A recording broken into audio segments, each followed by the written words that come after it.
Good afternoon. I am very susceptible to environments and venues, and I can honestly say this is one of the most beautiful rooms I have ever given a speech in. So I hope that all the citizens of Bilbao feel deeply proud of this beautiful room and that you defend it against anybody who tries to change anything about it, because it's perfect. And it's a treasure for the university, it's a treasure for Bilbao, and it's a treasure for the Basque people, and it's a treasure for Spain. I want to thank my friend Jose Maria Arielza for this invitation. I want to acknowledge all these distinguished guests. We have the president of the Basque government here. We have the mayor, whom I've insulted and he will never forget. I'm also here with the president of Deusto University, and I've learned a great deal about the Jesuit traditions in this part of the world and its contribution to the development of Basque and Spanish culture. And I also want to thank Pablo Garcia Berdoy, who's the founder of Aspen Spain, for getting us all together. And most of all, I want to thank the fellows of Aspen, the Aspen Fellows, whose company I've enjoyed once before. We have a triple theme: geopolitics, leadership, and values. And I want to say something about each of them. But my overall theme is very simple. The times we're living in today are overwhelming. There have been periods of change like 1989 that felt empowering, but this period of change, in which the liberal international order is dissolving, is not empowering. It feels disempowering. It feels frightening. And the message of this talk is simple. Our task as leaders today and leaders tomorrow is to hold on to our sense of agency, our sense that we can shape and mold and change our time, and that we don't have to sit back and have larger, more distant powers shape our future for us. This seems to me a crucial message. I'm a Canadian, but I think it's crucial for anybody in the Basque Country. It's important for anybody in Spain, and it's important for each of us as citizens. But let me first give you some sense of how I see the geopolitical situation.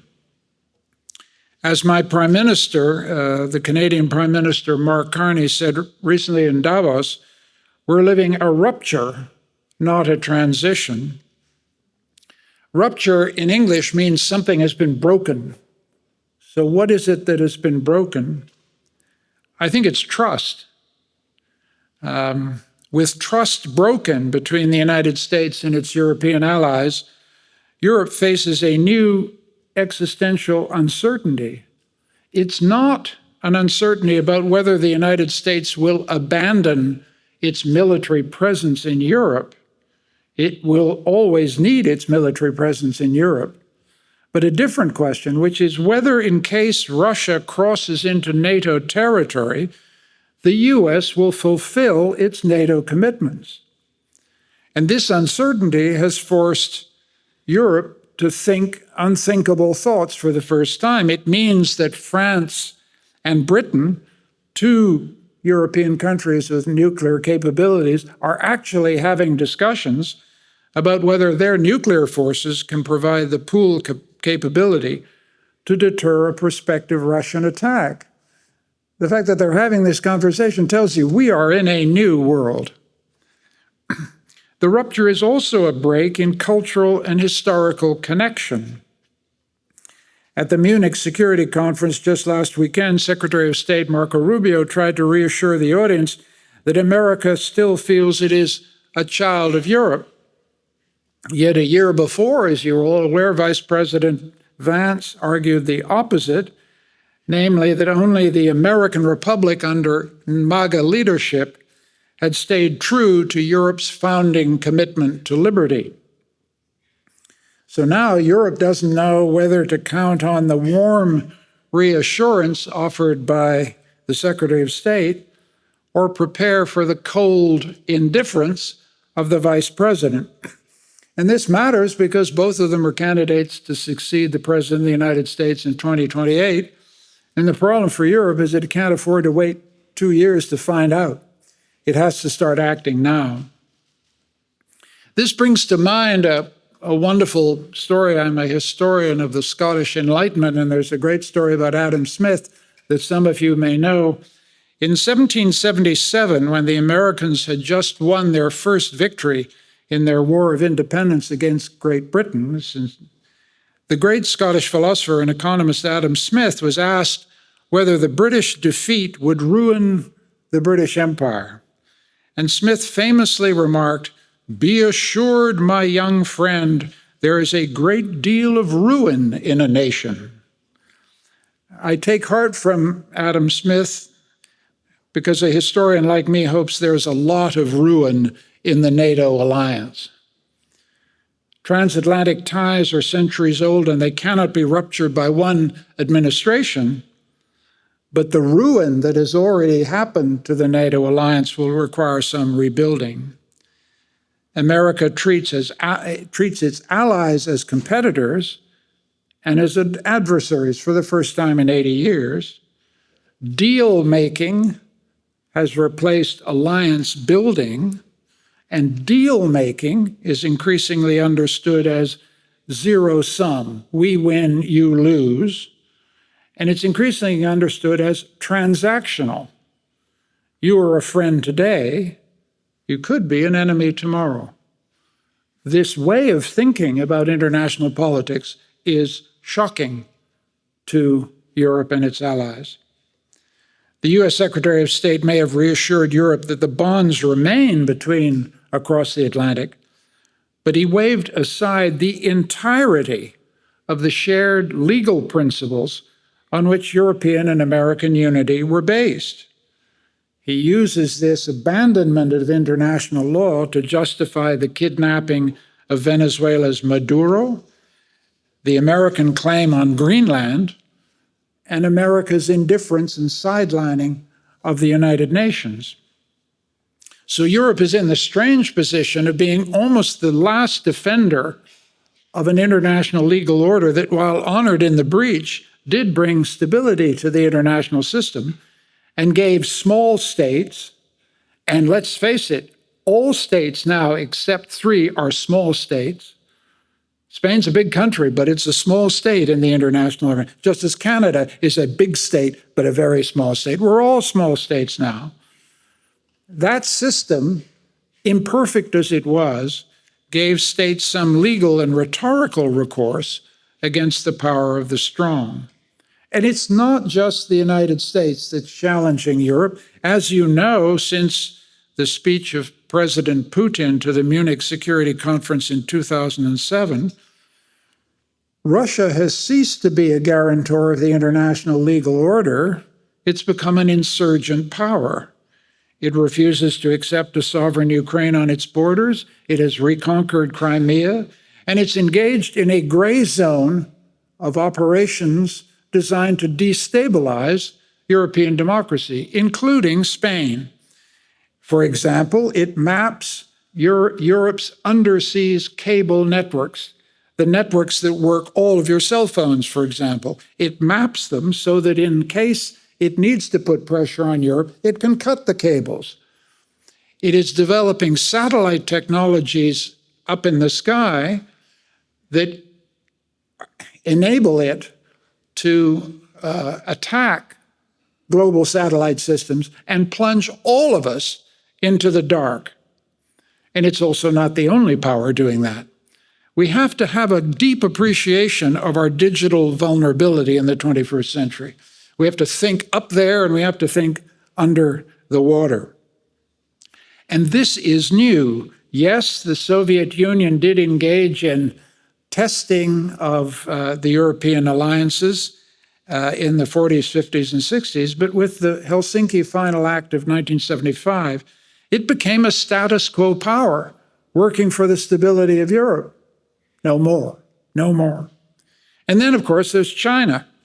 Until the advent of Xi Jinping, the Chinese appeared to be accepting integration into a global economic order dominated by the United States. No more. Under Xi Jinping, they are embarked on an aggressive project of economic coercion designed to extract resources and concessions from weaker states in Latin America, in Asia, and above all in Africa. It is flooding the world with manufacturing exports, which put the entire manufacturing sector of the entire world under price pressure. And it seeks to monopolize critical minerals in Latin America and Africa. And the United States is having to scramble to keep up.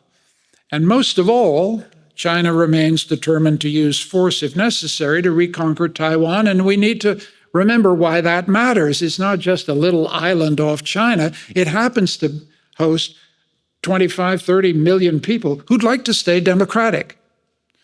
So there's a democratic stake in this battle, not just a geosecurity stake. So where are we, folks? To use my Harvard colleague Steve Walt's formulation, it's a great one, we now live in a world with three predatory hegemons, three nuclear powers who dominate all the lesser states in the international system. These hegemons clearly wish to divide the world into three zones of influence: America dominating North and South America, China dominating East Asia, and then a Eurasian, Russian-Chinese zone of influence reaching to Europe's eastern frontier. A world divided into three is the world we're beginning to look at. And if that's the case, then three questions follow. And I don't have answers to any of these questions, but they need to be asked. First one is Russia now determined to return to the frontiers it enjoyed under Joseph Stalin? And if so, peace in Ukraine, if we get it, and hopefully on terms that don't amount to shameful surrender, but if we get peace with Russia, is this just a prelude to Russian challenges to the NATO frontier? We have to at least ask that question.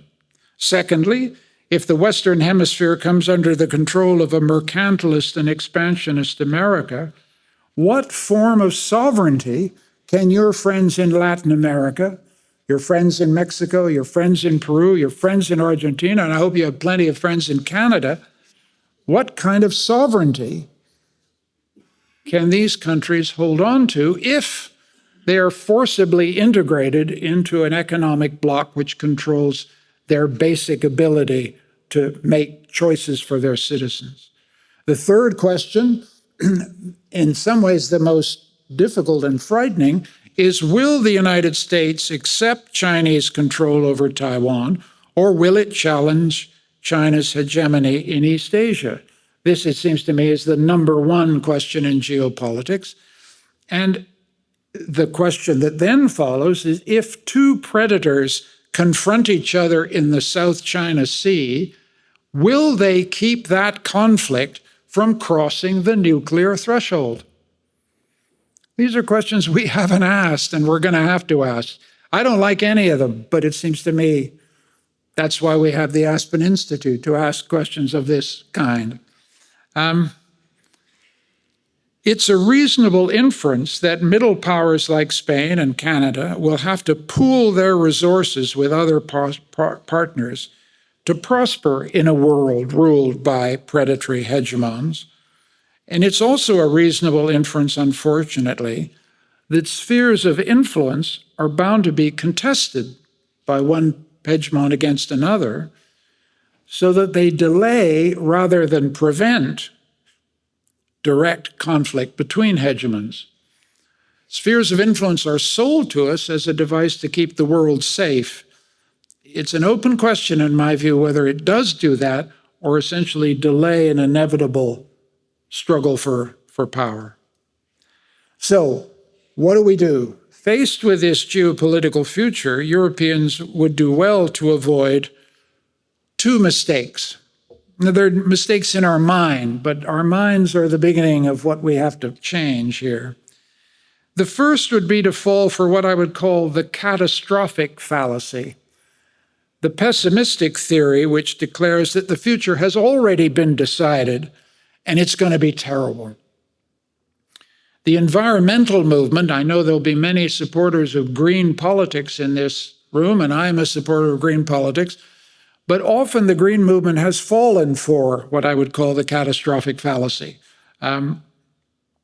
Let's not import the catastrophic fallacy into international relations. We have had peace between the great powers for 80 years because nuclear weapons do what they're supposed to do. They make their use ultimately unthinkable.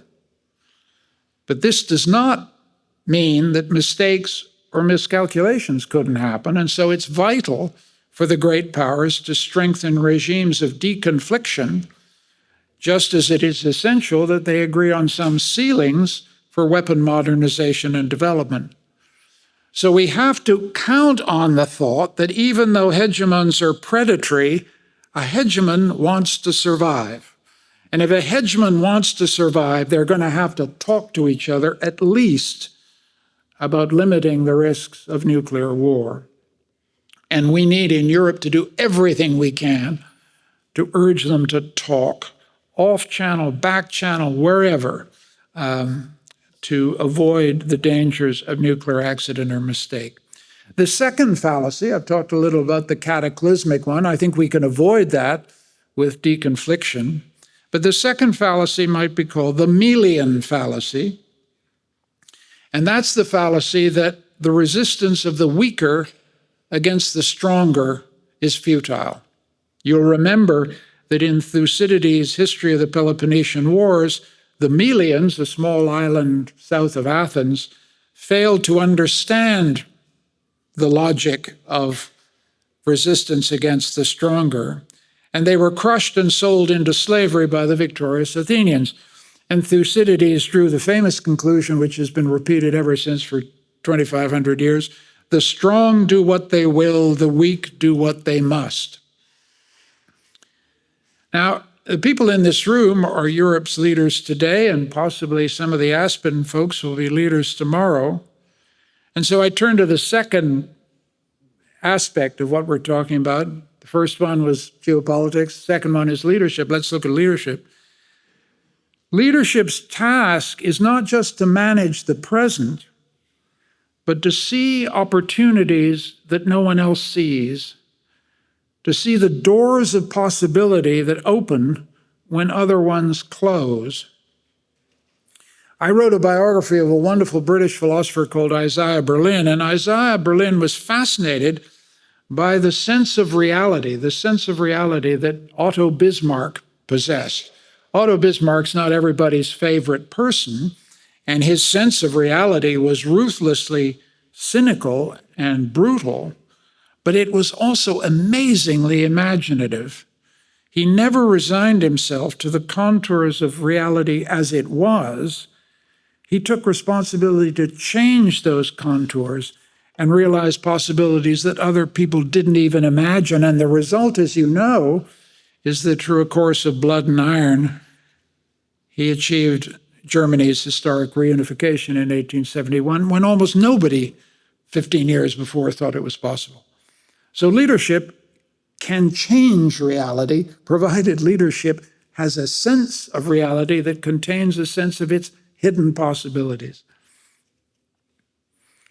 So for leaders in countries like Spain and also my own, living in a world of three predatory hegemons, it's vital to conserve a sense of reality that's free of the Melian fallacy and of the catastrophic fallacy.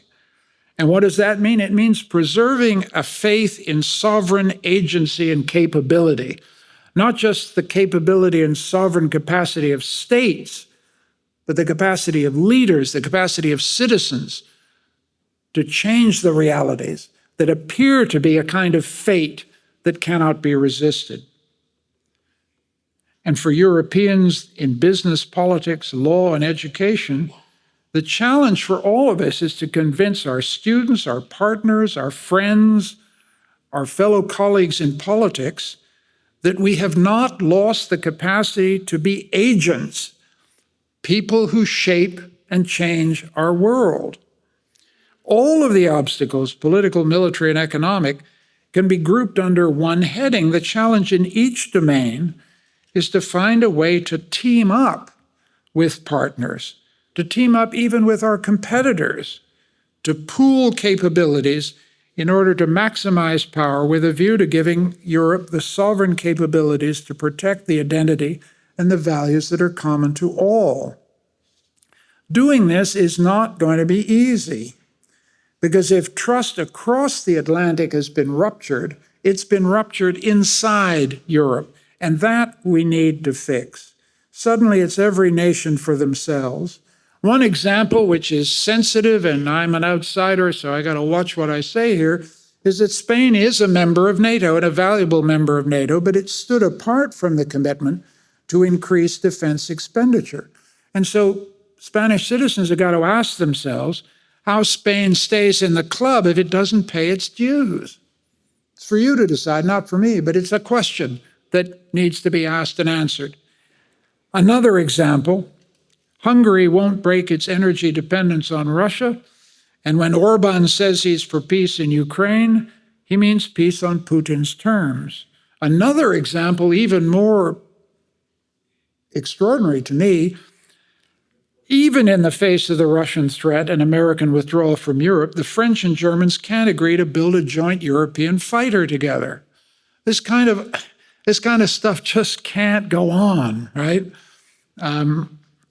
Elsewhere, and we need to emphasize this, elsewhere the mood in Europe is much more robust. I was in the Baltic states a couple of weeks ago, and the thing about the Baltic states is that they're very, very small, right? They're countries that are at the limits, you would have thought, of sovereign capability. And yet when you go to Vilnius, you see a people who are determined to defend themselves. They are spending north of 5% of their GDP on defense. Their economy is growing at 3 to 4%. They have lead technologies in AI and in digital. And they are determined, along with Norway, Sweden, Denmark, and Finland, above all Finland, to turn themselves into porcupines. A porcupine has lots of spines. They're going to turn themselves into porcupines so that they tell the Russians very clearly, don't even think about it. The cost of going after a porcupine, and this is said as a Canadian, we know something about porcupines, don't do it. Leave porcupines alone, treat them with respect. That's the Baltic strategy, and it seems to me it should be the European strategy as well. Now, again, the point about recovering a sense of agency is also having a sense of memory, of having a sense of what Europe has been able to do in the past. If you think of CERN, the particle accelerator that crosses the borders between France and Switzerland, you realize Europe made itself the world center in particle physics and all of the innovation that flows from particle physics, which is enormous. Think about Airbus. I came in on an Airbus 320 last night, pretty good plane. And go to Redmond, Washington, and talk to the Boeing about Airbus A320. They're worried. For the first time, Europe has got an absolutely world-class aircraft that can beat the Americans at their own game. These are sources, I hope, of quiet pride for Europe. These are things that Europe has shown it can do. If Europe can scale itself up at CERN and Airbus, it can do so in defense. It means pooling capabilities. It doesn't mean hoarding them in sovereign enclaves that grow weaker, not stronger, as countries protect their own. There's a similar story in the economy. As you know, Mario Draghi has been calling for a single European capital market and a single market in financial services. Spanish banks are powerhouses, but Spanish banks are going to have to work with Europe to scale up the capacity to aggregate capital, because if you don't, you've got no future in artificial intelligence. A recent academic report has pointed out that the United States currently controls 75% of global compute capacity. China controls 15%, and Europe controls 5%, okay? We don't have the compute capacity to be a player in the technologies of tomorrow. And it's not that we don't have the scientists. Many of the most powerful computer scientists, the ones who are cited most in international rankings, actually come from Europe. They now work in the United States. So it's not that great universities like this aren't producing smart, capable people full of entrepreneurial power and imagination. We haven't got the capital in sufficiently large pools to make them develop their innovations in Europe. And we also have a few companies with that capacity, but not enough. And the costs of dependency on the United States and Chinese technology will grow as time goes forward. And if we're in a world of predatory hegemons, they will not hesitate to use economic coercion on Europe. The days in which you could assume the United States and China will kind of let 1,000 flowers bloom in Europe are over. So we really have no choice but to develop sovereign capacities of our own. But the other point to remember is that the predator's hegemon's economic power is not unlimited. According to the Financial Times, the three hegemons, China, Russia, the United States, account for barely 30% of global imports. And the middle countries, and that includes Europe and includes Canada, account for 40%, and the developing world the rest. So we have an enormous market here, and we need to use that market power to leverage our power in the global economy. At the same time, Europe needs to take care not to allow its digital dependence on the United States to compromise its sovereignty. Let me give you a small example of this that you might not even think about. 2/3 of all euro-denominated transactions in Europe are processed by two American companies, and you know what they are, MasterCard and Visa, okay? I use it, love it, but here's the problem. 13 countries, and that includes Spain, have no nationally controlled digital clearing system for digital and in-store transactions. They are dependent on MasterCard and Visa. That sounds fine. But if MasterCard or Visa were ordered by US authorities, as they have been, they can shut a European citizen out of access to his bank accounts and his credit cards. And this has been done a couple of times. So think about this. An American company under US Treasury orders can begin to infringe on the basic economic rights of a European citizen. This seems like something we ought to fix, no? I mean, and this is said to you, just so you understand, by somebody who spent 15 years in the United States, who owes his education to the United States, who thinks of the United States with the greatest affection and respect. But in an age of predatory hegemons, you need to be extremely careful about your economic sovereignty. And the power of MasterCard and Visa here is something should be debated in Europe, discussed in Europe, with a solution, hopefully, that gives you sovereignty in the economic transactions field. So all of this is going to be difficult. And let me intrude, since I've intruded everywhere, on domestic European and even Spanish politics. Responding to the predatory hegemons is a problem, especially if you think, as I do, that Europe has got to consolidate its capabilities. It's got to have a single capital market. It's got to have a single defense procurement capacity. It's got to have a single authority in digital services.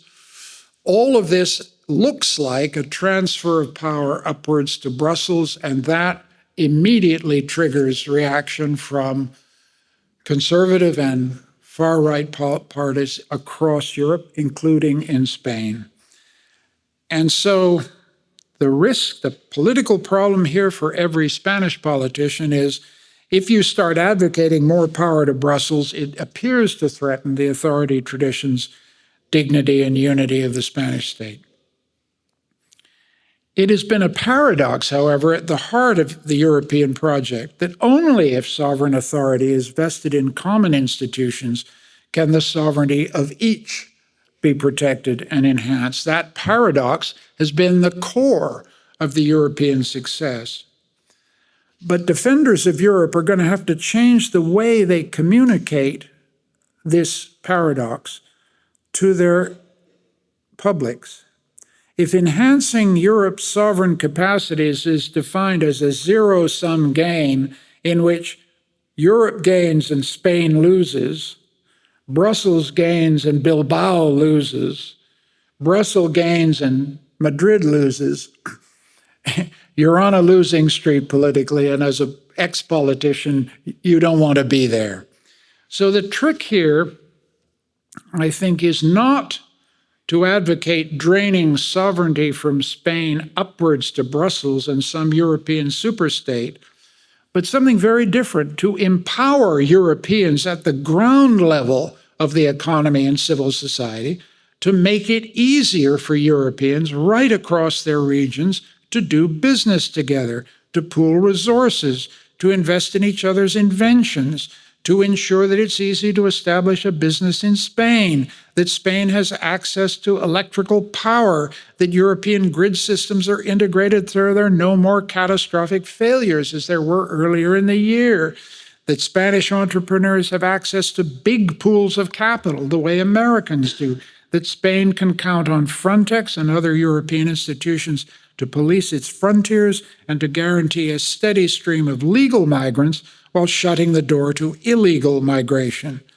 So the task of a Spanish politician, I've got some distinguished politicians here, and I really shouldn't be doing this, but to hell with it, I'll just say it, is it's important to both send a message strongly safeguarding Spanish sovereignty, while also arguing for this collaboration at the bottom, collaboration that results in looser regulation, more energy sharing, common military procurement, common European policies on migration, because the goal here is that you want Spain to remain as rich and successful as it's been since it joined the European Union 40 years ago. Now, I've said something about geopolitics and leadership, and I'm coming to the end. Let me say something about values. For values unlock motivation. We have to all ask ourselves, I'm a Canadian, I've lived half of my life in Europe and married a European, and I'm here for the duration. But I want to ask myself, why do I care about Europe the way I do? Why is it I care that Europe survives and prospers? And why do we care that European democracy turns its back on authoritarian illiberalism and fear of the other? I guess what I would say is that sometimes, and you may have found this in your own lives, you only discover what you really care about when somebody tries to take it away. Sometimes it takes a threat to awaken you to the price of what you're losing. Sometimes it takes an adversary to remind you who your friends truly are. We're in such a situation today where everything we valued and built in Europe for 80 years is being challenged. And we need to understand, quite frankly, that we're facing an ideological counter-revolution backed by the state power of the world's most powerful nation. It's a revolt against the multicultural society, against tolerance and acceptance of the stranger. It's a revolt against equality for all races, classes, and genders. It's a revolt against international solidarity, a revolt against international law, a revolt against everything, in other words, that the Europe of the 20th century aspires to stand for. Counter-revolutions concentrate minds. They make it clear what values made us who we are, what values we must defend, and what adversaries must be defeated. Because when you know what you're up against, you know what you stand for. And when you truly know what you're fighting for, you can win. Thank you.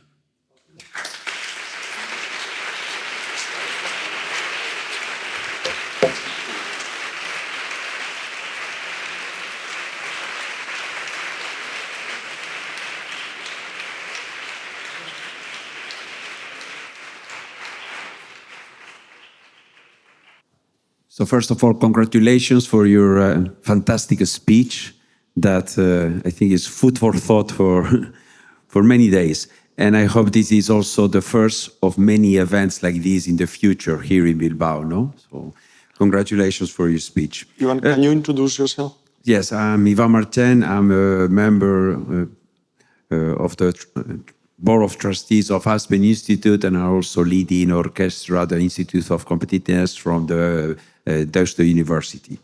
My question would be around something that you have mentioned several times, which is this predatory superpowers. And the question is whether Europe can evolve and can defend its interests and values without becoming such a predatory superpower. Like, it's like, are we a herbivore in a world of carnivores? And the second thing related to that is, being in Bilbao, being in the Basque Country, what is the role that the Basque Country can play in this thing? I mean, can we become agents, as you mentioned at some point?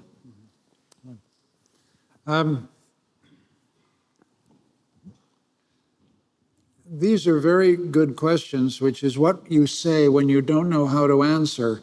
I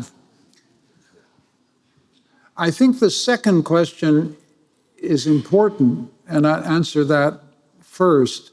One of the things that's at stake, I think, across Europe and across the world is what is a nation?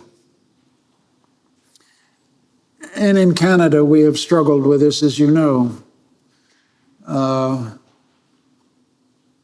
We are a multilingual nation state with two very different traditions. We've come to the edge of separation. Spain has battled with these issues for a very long time. The Basque Country has distinctive language. We just heard in the speech of the rector, distinct traditions. And for a time, I think, certainly as a Canadian, I was shocked by the demands for national distinctiveness in my country. I was shocked by it. I had an idea of Canada that was unitary. And slowly over a long lifetime, I've come to see the regional demands in my country as a source of strength, not a source of weakness. And I think Europe is struggling with the same issue all across Europe. It's not just in Spain. Go to Belgium, go anywhere, you see this phenomenon. So when you ask what it is Europe is defending, it's defending unity in multiplicity. It's defending the complicated idea that we can have different languages, different traditions, different accounts of history even, and live together. And the argument is never over, but it's the argument we're committed to. It's what democracy means to us. And I think that's something we want to say to the world. So that's in a way my indirect answer to your second question. The first question is, yes, I think Europe thinks of itself as a kind of herbivore, a grass-eating, peaceful animal in a jungle full of lions and tigers.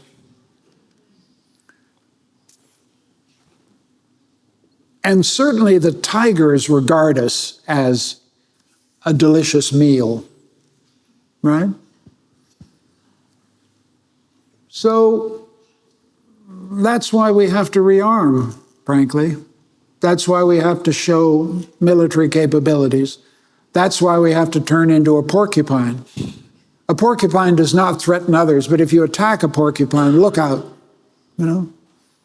So Europe has got to grow some spines out of it, and we can.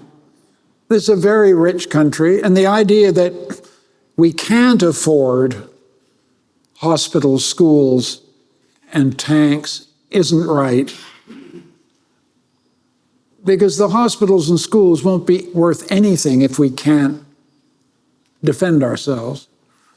I say this with reluctance. Canada is an example of a country that scaled down its defense expenditure for 40 years.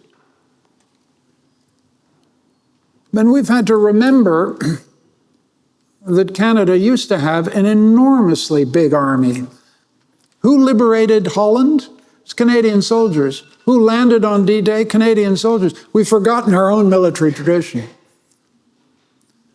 In Spain, it's more complicated. You have a military tradition that has an association with Franco, for example, and that's complicated. But you also have a great military tradition, something to take pride in. I saw Spanish soldiers in Mostar in the 90s doing peacekeeping work. So there's a big debate to be had in Spain about what kind of military we want, what kind of equipment we need to buy, and how we become a porcupine. Thank you.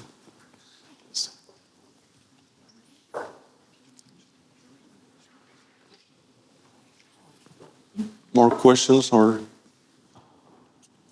Thank you, commentator at large at Reuters. You talked about leadership and the ability to see the new doors opening as the old ones close.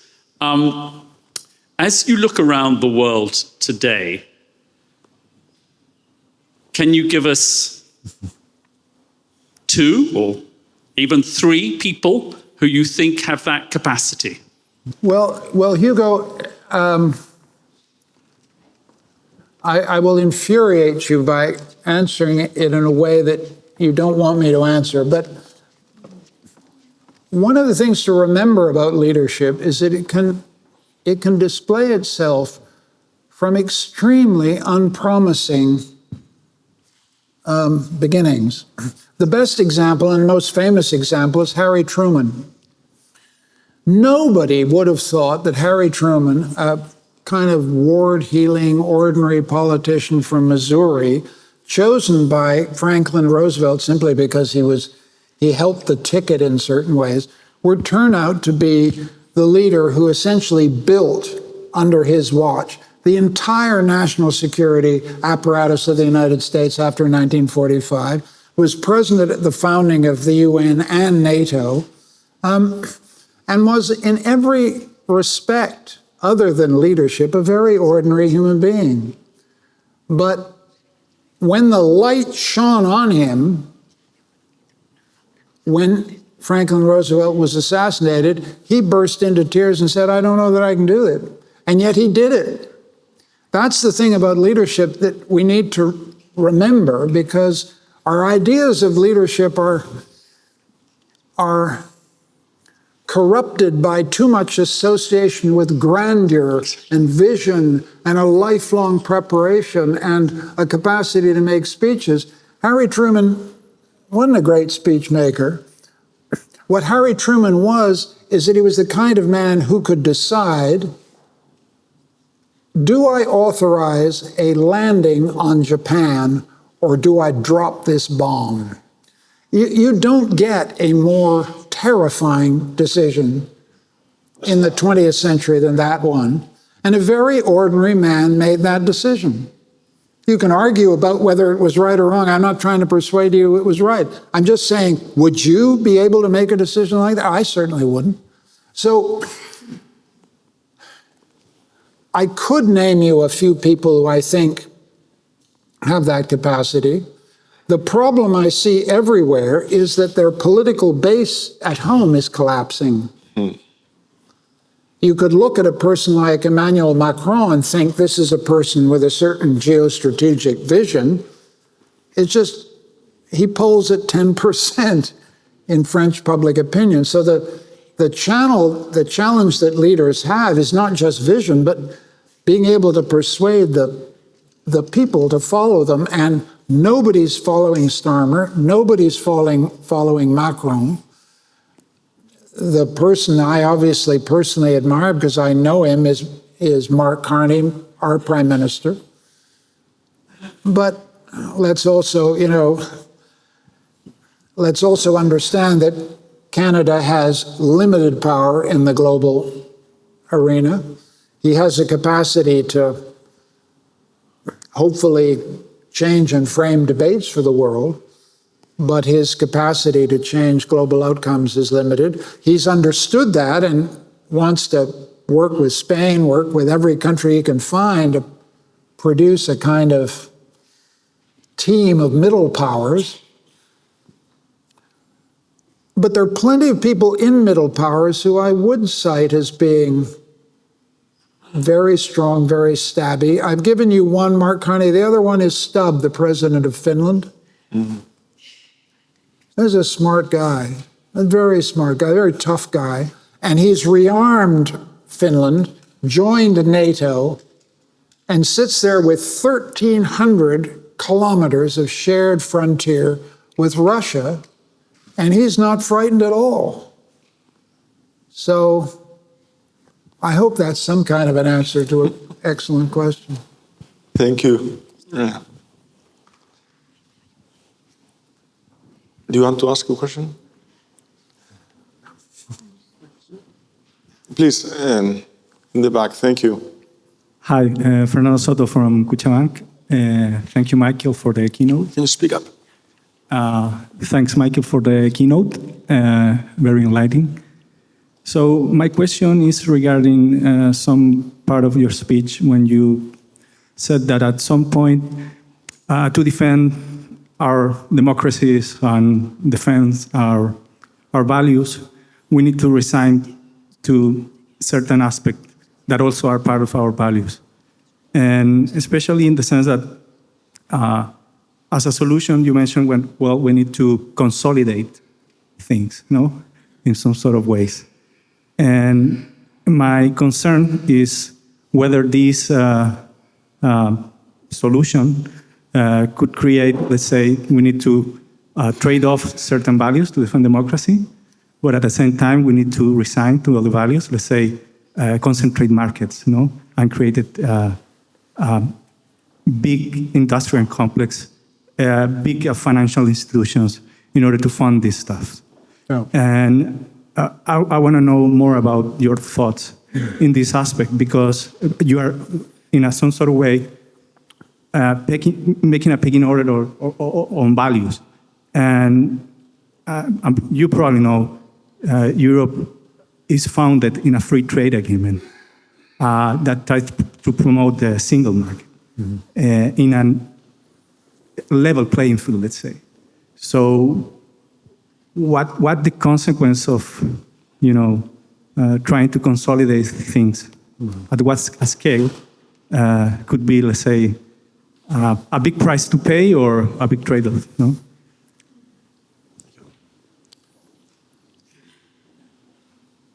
Yes, if I'm saying we need to aggregate capital, for example, people think this is going to be a very, very large, big bank, and it's going to pose questions about democratic sovereignty and control. If we have Rheinmetall, the big German arms manufacturer, begins to absorb all of European arms manufacturing, we get an economic giant that may be very difficult for any state and Europe to control. If that's the drift of your question, you've raised an extremely valid point. And because I spent 4 years in Viktor Orban's Hungary, I know how easily illiberal authoritarians can use concentration of power in Brussels against the European project. So I'm thinking aloud with you about another strategy in which, yes, we do need to aggregate capital, and then we need to have it appropriately regulated, and God knows there's enough European regulation. But my instinct is that the European regulatory ideal has somehow disempowered civil society and the base of Europe.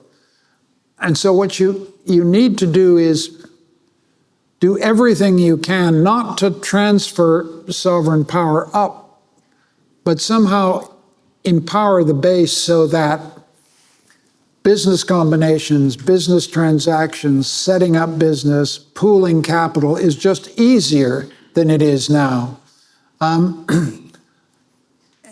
And I think if you put trust in that, we may be able to build more trans-European capacity than we do it if it's coming from the top down. I am worried about playing into a right-wing illiberal counter-revolution in which they say all of this attempt to strengthen Europe is taking power away from duly elected authorities and is undemocratic. So you've defined the problem very well, and I don't think I've got a solution at all, but I literally think Europe doesn't survive if it doesn't get, for example, a capacity to aggregate capital at scale.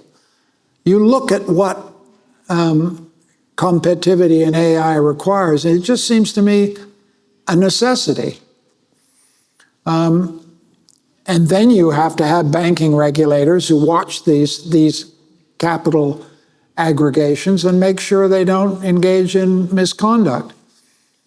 But that's the dilemma for Europe. We need more transnational capacity, but we don't want a single European superstate.